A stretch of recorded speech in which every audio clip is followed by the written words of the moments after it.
Namaste friends, welcome to Ability Expansions. Today I am going to show you how to create 3D model of plane washer in SolidWorks. The dimension of plane washer are mentioned in this sample image. So let's start. Press Ctrl N to create new file.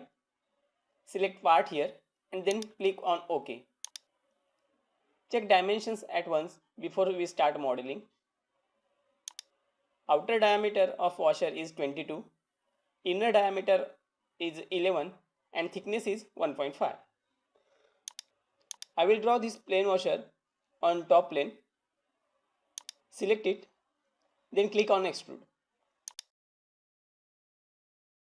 Start circle from here. Then draw circle from this origin point as a center. Then draw one more circle in same procedure. Now define dimensions. Outer diameter is 22. Inner diameter is 11. Now exit from sketch. Give extrusion height here as a 1.5.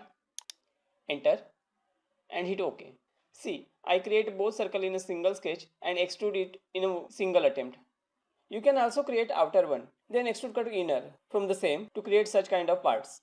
If you want to see how to create a same 3D model in a different software, then check description below. The links available there. Please support me with like, subscribe and share. Thanks for watching.